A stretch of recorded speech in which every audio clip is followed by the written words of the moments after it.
Alright, hey guys. Today I want to talk about strategy number 2 for preparing for the AI disruption. So, for better or worse, the AI tools are getting too good to ignore. And what I mean by this is that if someone simply ignores those tools, it's almost impossible for them to not fall behind and become irrelevant. Of course, when I say irrelevant, I'm talking about irrelevant with respect to the job market. So let's consider a few hypothetical examples. So imagine that you're a farmer and there's all this technology available, such as tractors, automatic irrigation, automatic harvesters, but for some reason you refuse to use them, maybe because you're not familiar with it, maybe because you think it's too expensive, maybe because you think it's not natural, etc., etc. How do you think you're going to compete with the other farmers who actually adopt these technologies? Do you think you could remain competitive if you're hand watering your plants with a bucket or if you hand cut your crops? Imagine you're at school and there's an assignment, and instead of using Google to get information, you prefer to go to the library and search for the right book and get the information that way instead of relying on technology.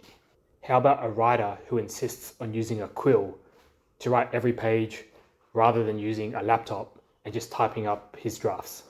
Or imagine if you went to work and when you needed to communicate with somebody, you wrote them a handwritten letter and went to the post office and posted them the letter rather than using Slack or email. Those examples are pretty far-fetched and ridiculous, right? My point is, in this day and age, if someone's not getting on top of the AI tools, they're the equivalent of that farmer who refuses to adopt the technology and expects to stay relevant and competitive with others who are adopting the tools and figuring out how to use it. And in my opinion, I think the AI example is even more extreme because it changes so quick and there's so many different tools.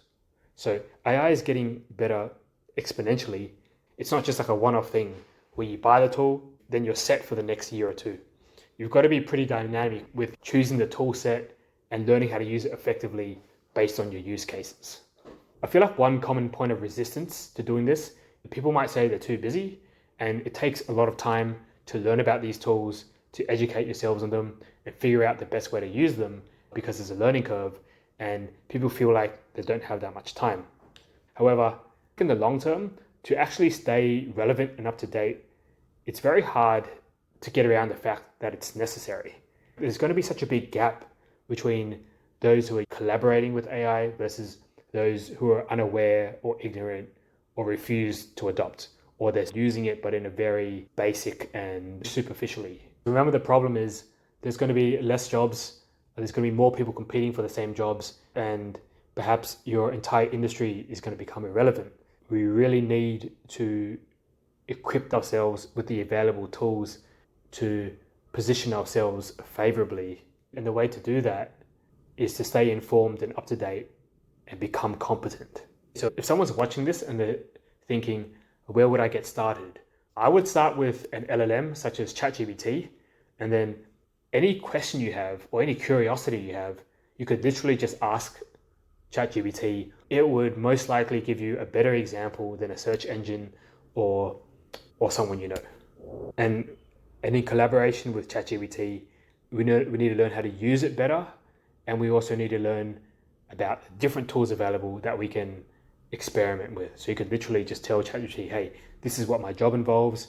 What are some AI tools that could help me get better at my job or perform my job more effectively? And then it'll give you a list. You can analyze the list. You can ask ChatGPT to help you analyze and evaluate, and then you try one, right? And then experiment. You could feed your thoughts back into ChatGPT, and it can help you brainstorm different ways to use it. But ultimately, we need an awareness of what's available that's going to help us with the goals we're trying to achieve. And we're going to have to experiment and iterate in order to figure out how to use these tools more effectively. Here are some personal examples of me using such tools.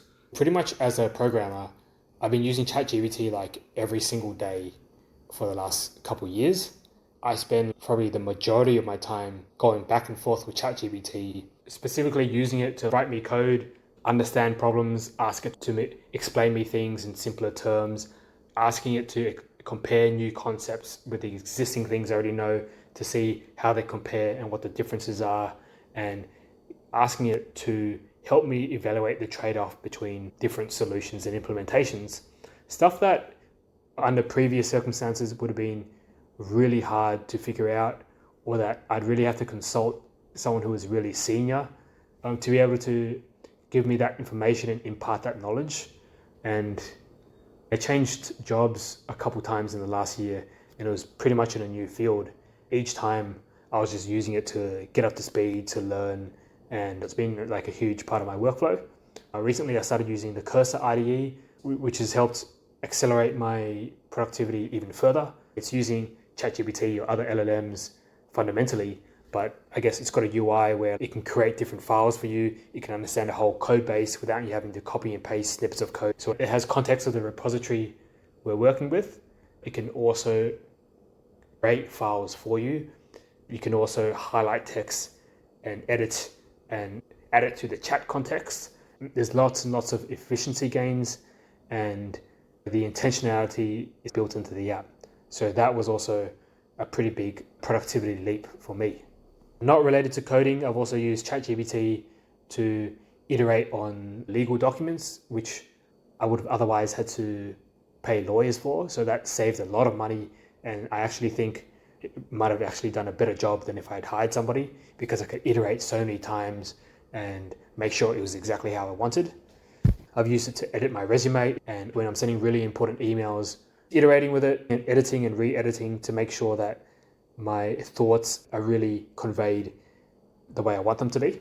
I'm also experimenting with 11 Labs to generate audio for a few apps I'm building for language learning. Make sure there are variations in the voice so that when people learn languages, they get good practice hearing, so that when they go out and talk to people, they've already practiced hearing. So it just increases their chances that they're able to understand what people are talking about.